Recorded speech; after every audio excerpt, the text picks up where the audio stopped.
সাংবাদিকরা মনে হয় বুঝতে পারেন কে ক্ষমতায় আসতে পারে। এই কারণে সকল সাংবাদিকরা জনাব তারেক রহমানের সামনে হাজির হয়েছেন, বিএনপির বর্তমান চেয়ারম্যান। খুব স্বাভাবিক, কারণ হচ্ছে সাংবাদিকরা তো সরকারের সাথে থাকতে চায় সব সময়।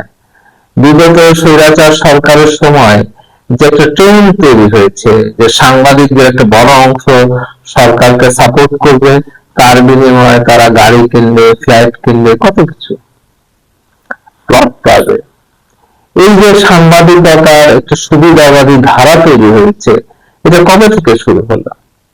এরশাদ সাহেব সাংবাদিকদের মিরপুরে সাংবাদিক প্লট দিয়েছিলেন, জানি না তখন থেকে শুরু হয়েছিল কিনা বা পাকিস্তান আমলে, আমি হয়তো জানা নেই। তবে আমি যেটুকু দেখেছি যে এরশাদ সাহেব সাংবাদিকদের খুশি করার জন্য বেশ কিছু জিনিস তিনি দিয়েছেন, তার মধ্যে মিরপুরের সাংবাদিক প্লট গুলো একটি। আমরা রাস্তাঘাটে কাজ করি, আমাদের জন্য কোনো সুযোগ সুবিধা নেই।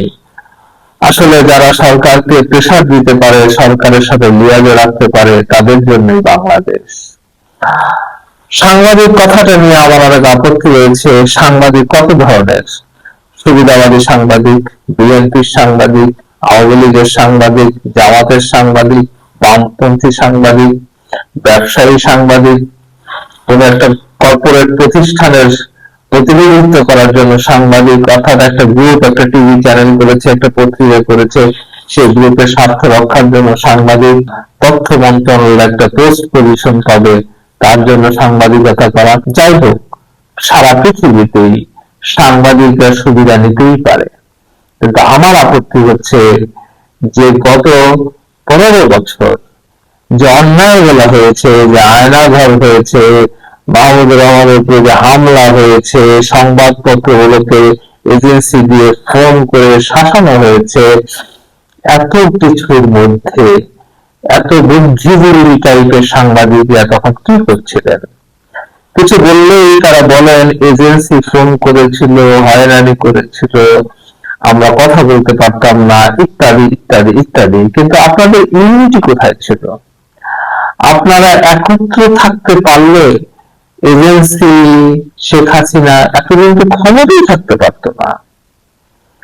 আপনারা অন্যায়কে দেখে পাশ কাটিয়ে গিয়েছেন দিনের পর দিন, এবং সাধারণ মানুষের বক্তব্য তুলে ধরার থেকে আপনারা নিয়োজিত ছিলেন কিভাবে আপনারা টিকে থাকবেন। যে আপনারা একটা স্বৈরাচারকে পূজা করতে গিয়ে সারা দেশবাসীকে আপনারা বঞ্চিত করেছেন। নির্বাচন হয়ে গিয়েছে, তারপরে 18 সালে যে নির্বাচন হলো, কয়টা পত্রিকা এই যে এত বড় একটা কারচুপিমূলক নির্বাচনের ছবি ছাপিয়েছেন? বিবিসি বাংলা একটা ফুটেজ দেখাতে পেরেছে। সেই কারণে 18 সালের নির্বাচনের পর অনেকেই বলেছেন যে কই ছবি তো নাই। এই যে এত বড় ধামা চাপা আপনারা দিতে পেরেছেন, আপনাদের এজেন্সি যদি ফোন করে, ঠিক আছে, বুঝলাম আপনারা সেটা প্রচার করতে পারলেন না, কিন্তু আপনাদের কাছে আর্কাইভস তো থাকার কথা, সেগুলো কই গেল? তার মানে আপনারা সরকারের সাথে একাকার হয়ে গিয়েছিলেন। আমি তো সবার কথা বলছি না, বেশিরভাগ সংবাদপত্র, বেশিরভাগ টিভি চ্যানেল, বেশিরভাগ গণমাধ্যম এই সরকারের সাথে সুবিধা ভোগী শ্রেণী হিসাবে এনরোল করেছিলেন। এখন আপনারা সরকার যারা গঠন করতে পারে তাদের সাথে দেন দরবার করতে এসেছেন। আপনারা কোথায় ছিলেন যখন মাহমুদুর রহমানের উপরে হামলা হলো? আপনারা কোথায় ছিলেন যখন গাজী ভাইকে ধরে জেলে নিয়ে গেল? আপনারা কোথায় ছিলেন যখন প্রেস ক্লাব থেকে এই যে বিএনপি পন্থী সাংবাদিকদেরকে বের করে দেওয়া হলো? আপনারা কোথায় ছিলেন যখন হাইকোর্টের গেট থেকে এজেন্সিরা সাংবাদিকদের ধাওয়া করলেন? তখন আপনারা কোথায় ছিলেন? আচ্ছা ঠিক আছে, ধরে নিলাম আপনারা তখন কথা বলতে পারেন নাই, কিন্তু আপনারা পরবর্তীতে সেই বিষয়গুলো নিয়ে তো কথা বলছেন না। আপনারা কথা বলছেন কোন সাংবাদিককে জেলে নেওয়া হয়েছে, কোন সাংবাদিক কথা বলতে পারতেছে না। এখন ভালো কথা, এগুলো বলেন, কিন্তু অতীতে যে অন্যায়গুলো হয়েছে সেগুলোর সমাধান করা আপনাদের দায়িত্ব। নাম্বার ওয়ান, আমি নিজে দেখেছি এটিএন নিউজে যুদ্ধ অপরাধীদের বিচারের আগেই তাদের উপর অনুষ্ঠান করা হয়েছে যে অমুকে সালাউদ্দিন কাদের এই করেছেন, সেই করেছেন, সাইদি এই করেছেন, সেই করেছেন, আপনারা অনুষ্ঠান করেছেন। কই সেগুলোর প্রতিবাদ এখন আমরা দেখি না। কিভাবে টিভি চ্যানেলগুলো বিগত সরকারের স্বার্থ, বিগত সরকারকে টিকিয়ে রাখার জন্য কি না করেছে। একটা বিচারপতিকে দেশ থেকে অন্যায়ভাবে বের করে দেওয়া হলো, তাকে দুর্নীতিবাজ বানানোর জন্য একটি টিভি চ্যানেল উঠে পড়ে লেগেছিল। সেই সাংবাদিককে কি সাংবাদিক বলা যায়?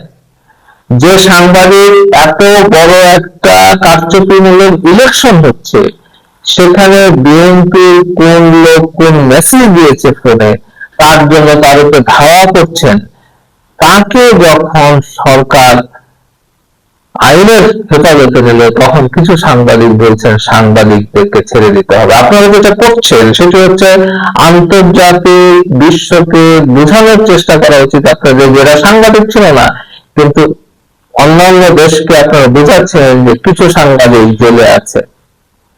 এই যে বুদ্ধিজীবী মার্কা সাংবাদিক যারা রয়েছেন, তারা 5ই আগস্টের আগে শেখ হাসিনার বিরুদ্ধে দুটো একটা কথা বলে তারা এই 5ই আগস্টের নায়ক সাজতে চেষ্টা করেছেন না। আপনাদের নিরপেক্ষতার নাম করে শেখ হাসিনার বিরুদ্ধে দুইটা একটা কথা বলে আপনারা বুঝাতে চাচ্ছেন আপনারা গত স্বৈরাচারের সময় অসুবিধায় ছিলেন। আপনারা যে সুবিধা নিয়েছেন, আপনারা যে শেখ হাসিনাকে স্বৈরাচার হতে সহযোগিতা করেছেন, সেই বিষয়টি মূল্যায়নের সময় এসছে। আমি তারেক রহমানকে অনুরোধ করব যে আওয়ামী লীগের সময় এতগুলা টিভি চ্যানেলকে লাইসেন্স দেওয়া হয়েছে, প্রত্যেকটা টিভি চ্যানেলের লাইসেন্সের সাথে তৎকালীন প্রধানমন্ত্রী সরাসরি জড়িত ছিলেন। তিনি ডিজিএফআই দিয়ে রিপোর্ট নিয়ে তাদেরকে নিজের লোক হিসাবে চ্যানেলগুলো দিয়েছেন। এখানে শেখ রেহানা এবং শেখ হাসিনা মিলে এই টিভি চ্যানেলগুলো দিয়েছেন। সেই টিভি চ্যানেলগুলোর মালিক পক্ষ এখনো তারা বহাল তবিয়তে। তারা শুধুমাত্র নিজেদেরকে লুকিয়ে রেখেছে এত বড় একটা বিপ্লব হওয়ার ফলে। এতগুলো শিশু, এতগুলো যুবক, এতগুলো তত্ত্বকে প্রাণ দিয়ে যেহেতু এই বিপ্লবটা সাধিত হয়েছে, এই জন্য এরা চুপ আছে। এরা সুযোগ পেলে আবার আগের মতন অবস্থা ক্রিয়েট করবে। তাহলে কি করতে হবে? যদি চ্যানেলগুলো বন্ধ করেন, তাহলে আন্তর্জাতিক বিশ্বে এরা প্রচার করবে যে বাংলাদেশে এতগুলা চ্যানেল বন্ধ করা হয়েছে। এগুলো তো চ্যানেল না, এগুলো দলীয় প্রচারপত্র ছিল, দলীয় কি বলবো মিডিয়া ছিল। তাতে কি করতে হবে? আপনাকে নতুন অনেকগুলো চ্যানেল দিতে হবে। এই 15 বছর, এই 20 বছর যারা ল্যাপটপে নিজেদের ব্যক্তিগত কাজ করছে আর চোখের পানি ফেলেছে যে কোন চ্যানেলে তারা কাজ পায় না, তাদেরকে কাজ দিতে হবে।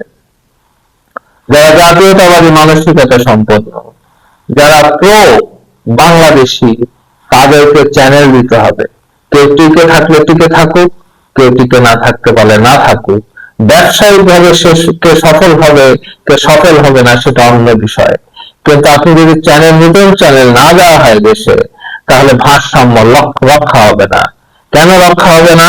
আওয়ামী লীগের যদি 20টা চ্যানেল থাকে, তাহলে কেন বিএনপির আরো 20টা চ্যানেল হবে না? যত মত তত পথ, যত মত তত ইউনিটি, এই নীতিতে আমাদের চলতে হবে। আমরা লক্ষ্য করেছি যে বিএনপি যখন ক্ষমতায় আসে, তারা একটা ভদ্রোচিত কথা বলে যে না আমরা নিরপেক্ষ থাকতে চাই ইত্যাদি ইত্যাদি। আপনি অর্থমন্ত্রী ফজলুর রহমান তিনি নতুন কোন ব্যাংকের লাইসেন্স দেন নাই, এবং টিভি চ্যানেলের ক্ষেত্রে লাইসেন্স দেওয়ার ক্ষেত্রে অনেক কড়াকড়ি ছিল।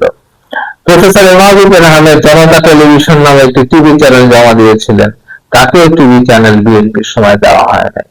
এবারে যদি বিএনপি এই যে কড়াকড়ি করতে থাকে, তাহলে এই এতদিন যে অবৈধ চ্যানেলগুলো, অবৈধ মালিকানায় যে সমস্ত লোক, দলীয় লোক, তাদেরকে চ্যানেল দেওয়া হলো, তাহলে এখন যদি বিএনপি পন্থী এবং জামাত পন্থীদেরকে চ্যানেল না দেওয়া হয়, সংবাদপত্র লাইসেন্স না দেওয়া হয়, তাহলে ভারসাম্য রক্ষা হবে না। আগামী নির্বাচনে আপনি খেয়াল করেন কারা কোন কোন সাংবাদিক মাঠে থাকবে, কোন কোন চ্যানেলকে নির্বাচন কমিশন কভারেজ করার সুযোগ দিবে, আপনার চ্যানেলগুলো কোথায়? উচিত ছিল এই অন্তর্বর্তী সরকার অন্তত 10টা চ্যানেলের লাইসেন্স দেওয়ার, কিন্তু লাইসেন্স দেওয়া হয়েছে মাত্র 2টি, সেটি এখনো অন ইয়ারে আসে নাই। তাহলে আগামী নির্বাচনে কিভাবে ভারসাম্য রক্ষা হবে? আমরা জানি যে এবার হয়তোবা চ্যানেলগুলো নিরপেক্ষতা বজায় রাখার চেষ্টা করবে, কিন্তু পরবর্তীতে সুযোগ পেলে এরা কি করে সেটা দেখার বিষয় রয়েছে, কারণ এদের মালিক পক্ষ এখনো তারাই রয়েছে। যারা কর্মচারী তাদের মধ্যে অনেকেই ওত পেতে আছে সুযোগের, কখন সুযোগ আসে, অর্থাৎ আওয়ামী লীগকে সেবা করার জন্য কখন তারা সুযোগ পাবে অপেক্ষা করছে।